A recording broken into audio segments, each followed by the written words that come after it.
গোবিন্দ, গোপীনাথ এবং মদন মোহন এ তিন ঠাকুর গৌড়িয়াকে করিয়াছেন আত্মসাৎ।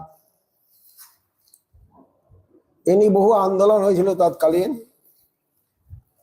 কিন্তু গোবিন্দ, গোপীনাথ, মদন মোহন সাক্ষাৎ গৌড়ীয় বৈষ্ণব সম্প্রদায়কে আত্মসাৎ করেছিলেন। এ চরণবন্দ তিনে মোর নাথ। গতকাল এই প্রসঙ্গে চার সম্পদের কথা উল্লেখ করা হয়েছিল। তৎকালীন আমাদের সম্প্রদায় শেষ আচার্য বিশ্বনাথ চক্রবর্তীবাদ অতি বৃদ্ধ ছিলেন। আমাদের সম্প্রদায়গত একান্ত সম্প্রদায়ভুক্ত ছিলেন, তাদের পাঠানোর মতো কাউকে পাননি। তার শিক্ষা শিষ্য অর্থাৎ যিনি ছিলেন মাধবাচার্য সম্প্রদায়ের দীক্ষিত শিষ্য এবং বিশ্বনাথ চক্রবর্তীর শিক্ষা শিষ্য অর্থাৎ ছাত্র, তাকে পাঠিয়ে দিয়েছিলেন সেই সভার মধ্যে। জয়পুরে রাজার ওখানে সভা ছিল, সমস্ত সম্প্রদায়ের আচার্যগণ এসেছিলেন। যখন সভা আরম্ভ হলো, বিশ্বনাথ চক্রবর্তীর লিখিত সেই ভাষ্য হাফিস হয়ে গেল, অর্থাৎ চুরি হয়ে গেল। বিশ্বনাথ চক্রবর্তী আমাদের সম্প্রদায়ের জন্য, গৌড়ীয় বৈষ্ণব সম্প্রদায় পঞ্চম সম্প্রদায়, এটা প্রমাণিত করার জন্য বিশ্বনাথ চক্রবর্তী যে ভাষ্য লিখেছিলেন, সেই ভাষ্য ওখানে সবার মধ্যে চুরি হয়ে গেল। 3 দিন সময় চাইলেন বলদেব বিদ্যাভূষণ। 3 দিনের মধ্যে তিনি একখানা ভাষ্য লিখলেন, যার নাম গোবিন্দ ভাষ্য।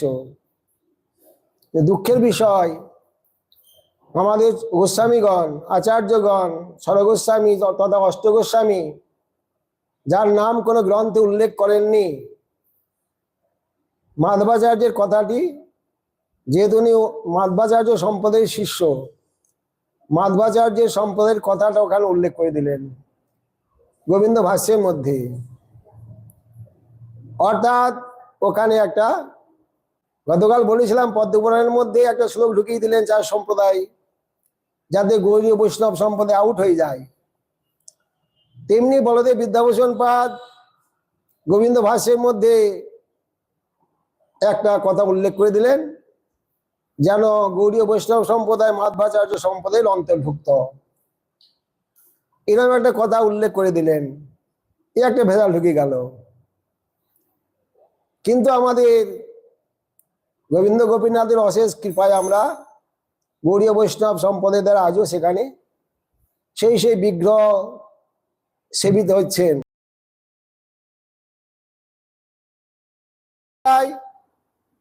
আমরা কথায় কথায় বললি মাধ্য গৌড়ীয় সম্প্রদায়, আমরা মোটেই না, আমরা শুদ্ধ গৌড়ীয় বৈষ্ণব সম্প্রদায়। মাধবাচার্যের আমরা ধার ধারি না। মাধবাচার্য আমাদের গোস্বামীগণকে আমরা প্রণাম করেনি কোনো গ্রন্থে। আমরা পঞ্চম সম্প্রদায়, শুদ্ধ গৌড়ীয় বৈষ্ণব সম্প্রদায়। মাধবাচার্যের সঙ্গে আমাদের কোনো সম্পর্ক নাই। মাধবাচার্য কয়ে বর্ণাশ্রম ধর্ম কৃষ্ণে সমর্পণ। বর্ণাশ্রম ধর্ম ত্যাগ করে আমাদের ভগবানের ভজন করতে বলেছেন, এবং কর্মত্যাগ, কর্ম নিন্দা সর্বশাস্ত্রে কয়, কর্ম হইতে কবু প্রেম ভক্তি লভ্য নয়। কর্ম ত্যাগ করতে বলেছেন আমাদের গৌড়ীয় বৈষ্ণব সম্প্রদায়। আর এরা বললেন কর্ম অর্পণই হলো আমাদের সাধন, কর্মকাণ্ডই ওদের সাধনা। কর্ম করে ভগবানকে অর্পণ করলে এটা সেটাই আমাদের সাধন। এই হয় কৃষ্ণ ভক্তের শ্রেষ্ঠ সাধন। আর সাধ্য কি? পঞ্চবিধ মুক্তি পায়া বৈকুণ্ঠে গমন। সাধ্য শ্রেষ্ঠই হয় শাস্ত্র নিরূপণ। আর সাধ্য হলো ওদের মুক্তি। মাধ্বাচার্য সম্প্রদায়ের সাধ্য হলো, সাধন হলো কর্ম, বর্ণাশ্রম ধর্ম, আর সাধ্য হলো পঞ্চবিধ মুক্তি। প্রভু কয়, শাস্ত্রে কয় শ্রবণ কীর্তন কৃষ্ণ প্রেম সেবা বলে পরম সাধন। সাধ্য প্রেম, সাধন শ্রবণ কীর্তন, এটা আমাদের সম্প্রদায়ের।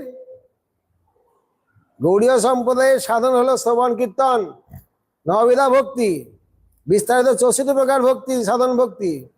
কৃষ্ণ প্রেম সেবা বলে পরম সাধন। কৃষ্ণ প্রেম হলো সাধ্য প্রয়োজন তত্ত্ব, তার সাধন হলো শ্রবণ কীর্তন। মিলল? মাধ্বাচার্য সম্প্রদায়ের সঙ্গে কোনো মিল হলো? শ্রবণং কীর্তনং বিষ্ণু স্মরণং পাদ সেবনম অর্চনং বন্দনম দাস্যম সক্ষম আত্মনিবেদনম ইতি পুংসার পিতা বিষ্ণু ভক্তি স্থিত নবলক্ষণা ক্রিয়ত ভগবত্তদ্ধ্যা তন্মন্যে অধিতম উত্তমম। প্রহ্লাদ হিরণ্যকশিপুকে বলেছিলেন শ্রী বিষ্ণুর শ্রবণ কীর্তন স্মরণ পাদ সেবন অর্চন বন্দন দাস্য সখ্য এবং আত্মনিবেদন, এই নববিধা ভক্তি অর্থাৎ সাধন ভক্তি ভগবান বিষ্ণুতে সাক্ষাৎ অর্পিত হইয়া কোনো ব্যক্তি কর্তৃক যদি অনুষ্ঠিত হয় তাহলে তাকে আমি উত্তম অধ্যান বলে মনে করি।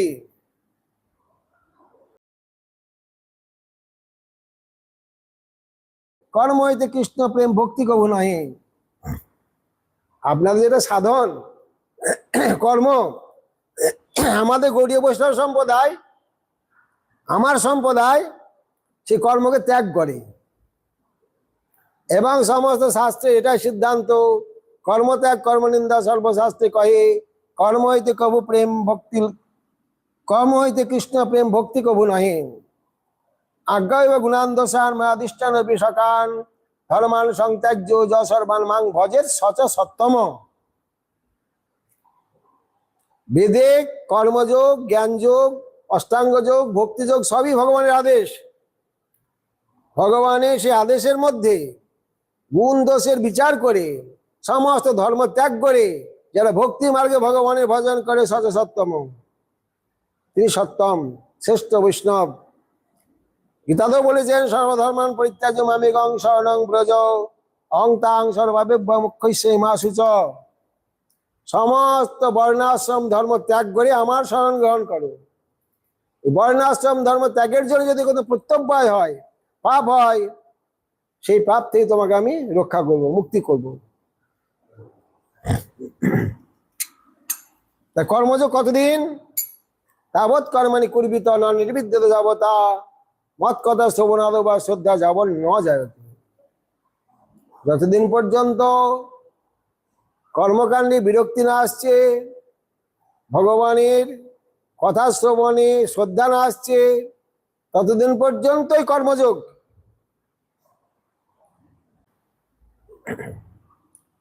কর্মমুক্তি দুই বস্তু ত্যাজে ভক্তগণ। সন্ন্যাসে দেখি আমার করহ বঞ্চন,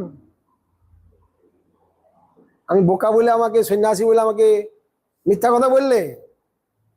কর্ম সাধন আর মুক্তি সাধ্য। কর্মমুক্তি দুই বস্তু ত্যাজে ভক্তগণ। যারা ভক্ত তারা তো কর্ম আর মুক্তি ত্যাগ করে, আমাকে সন্ন্যাসী দেখে করহ বঞ্চন।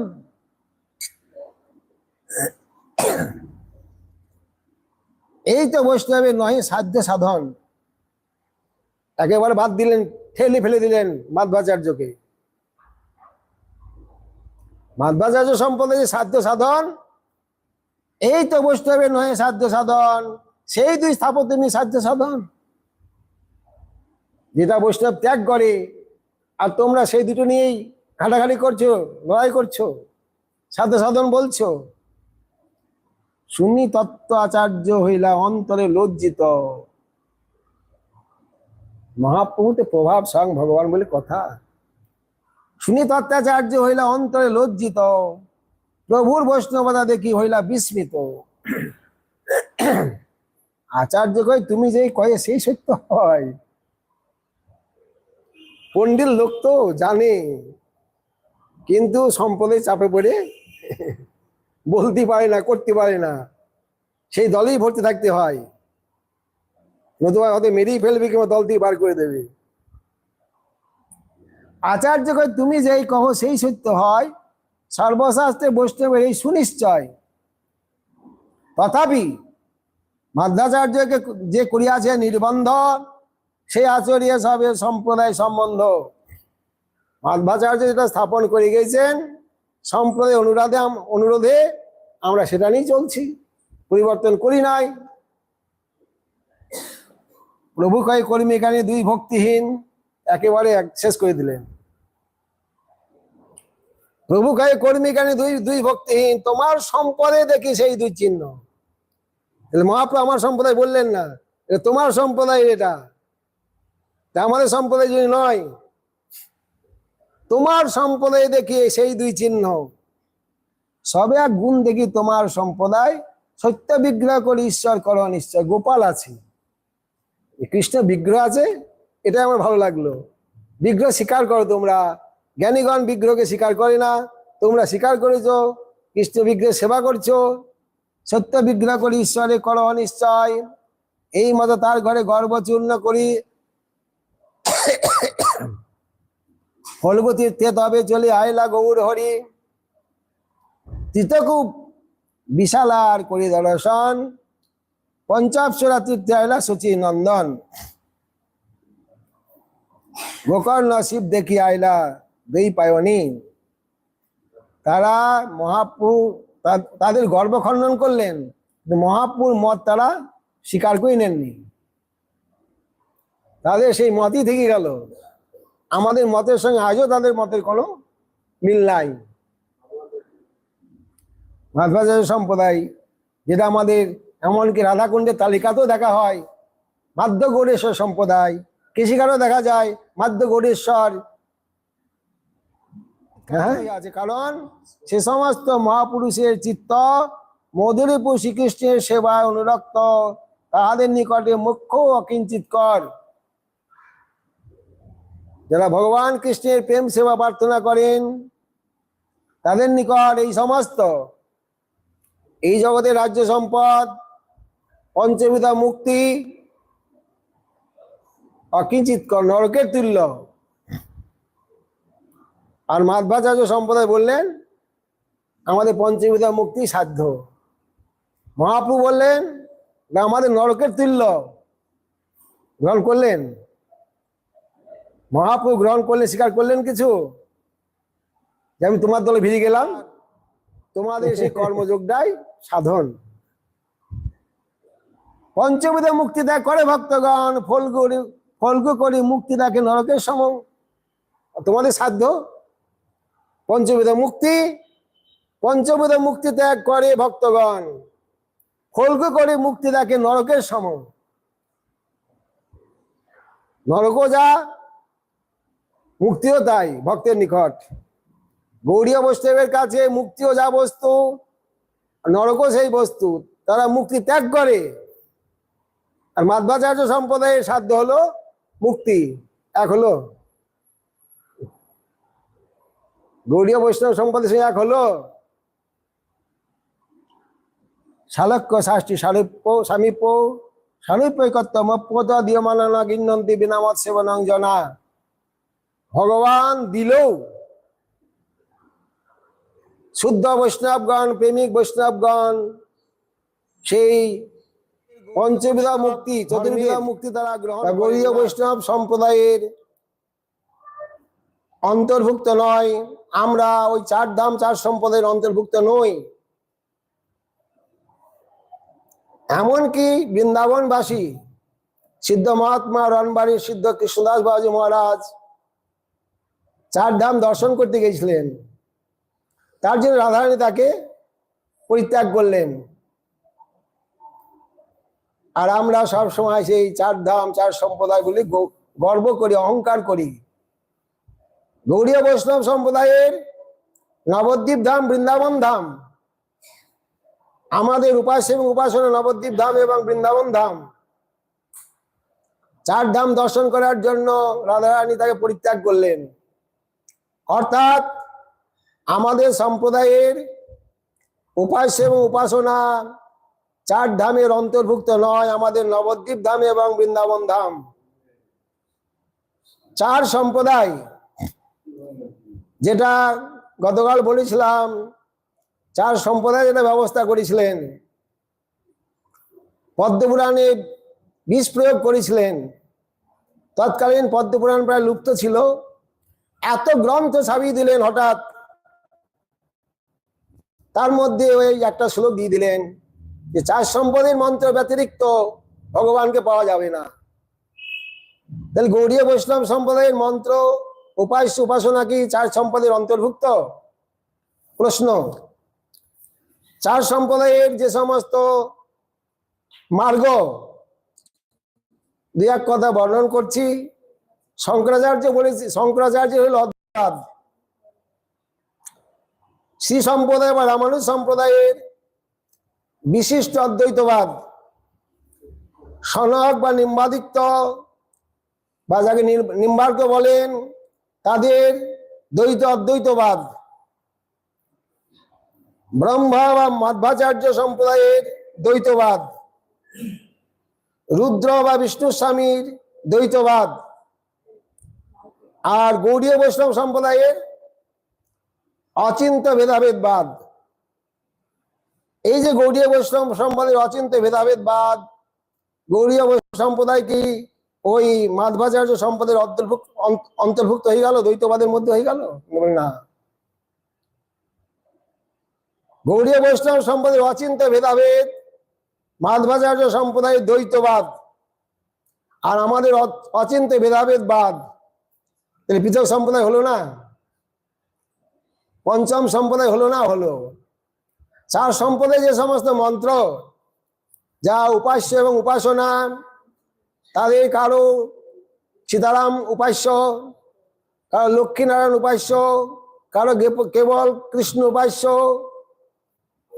নিম্বার্ক সম্প্রদায়ের রাধাকৃষ্ণ উপাস্য, কিন্তু স্বকীয়া, তারা গৌর উপাসনা করে না। তাহলে আমাদের গৌড়ীয় বৈষ্ণব সম্প্রদায়ের যে যুগপৎ উপাস্য এবং উপাসনা, নবদ্বীপ এবং বৃন্দাবন, 4 সম্প্রদায়ের মধ্যে আমাকে দেখিয়ে দেন কার মধ্যে আছে। আমাদের পঞ্চম সম্প্রদায় এবং আমাদের ধাম ও 4 ধামের উপরে, আমাদের সম্প্রদায়ও 4 সম্প্রদায়ের উপরে পঞ্চম সম্প্রদায়, আর 4 ধামের উপরে আমাদের নবদ্বীপ ধাম এবং বৃন্দাবন ধাম। 4 ধামের অন্তর্ভুক্ত আমাদের সম্প্রদায় নয়, সেখানে আমাদের উপাস্য উপাসনা তত্ত্ব কোনো উল্লেখ করা হয়নি। অতএব আমাদের বিশেষভাবে জানা দরকার, যারা গৌড়ীয় বৈষ্ণব সম্প্রদায়ের অন্তর্ভুক্ত হইতে চাচ্ছেন বা হইছেন, বা গৌড়ের তত্ত্ব বিশেষভাবে জানতে চান, তাদের একটু বিশেষভাবে জানা দরকার। বেশি হই হই করে রই রই করে কোনো লাভ হবে না, নাচ গান করে লাফালাফি করে কোনো লাভ হবে না, তত্ত্ব জানার দরকার।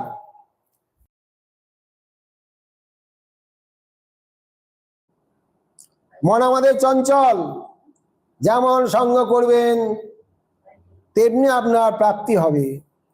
সৎসঙ্গ করবেন সাধু হয়ে যাবেন, অসৎসঙ্গ করবেন আপনি অসৎ হয়ে যাবেন। কোনটা আপনার প্রয়োজন দেখুন, কোনটা ভালো লাগে।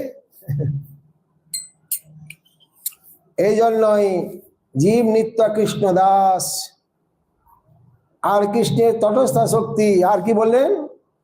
ভেদাভেদ প্রকাশ। এরা ভগবানের প্রকাশ, তটস্থ শক্তির প্রকাশ জীব। যেমন ভেদাভেদ মানে ভগবানের সঙ্গে ভেদ, ভগবানের সহিত অভেদ, সেটা হলো অচিন্ত, চিন্তার অতীত। যে ভগবান, তার সঙ্গে ভেদ এবং অভেদ।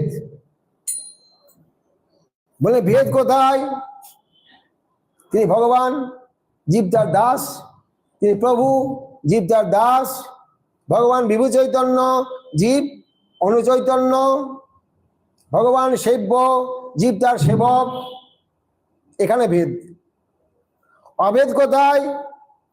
ভগবান চৈতন্য, জীব চৈতন্য, এখানে অভেদ। অচৈতন্য কেউ না।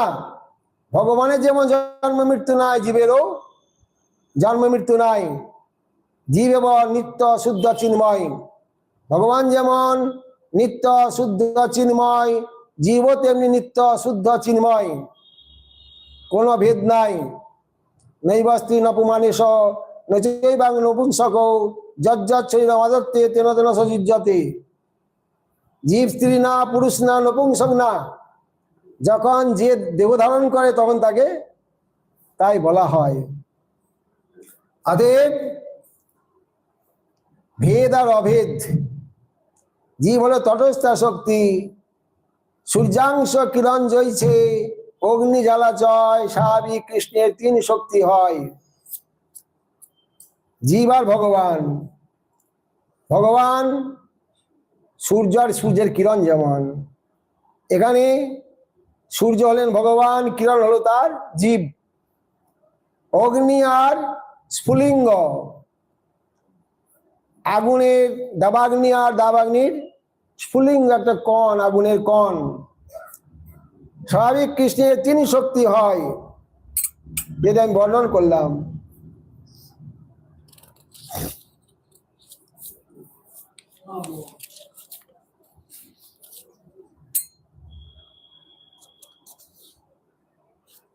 আমাদের সকলের মধ্যে, আমাদের হৃদয়ে অন্তর্যামী ভগবান পরমাত্মা রূপে, জীবাত্মা রূপে অবস্থান করছেন।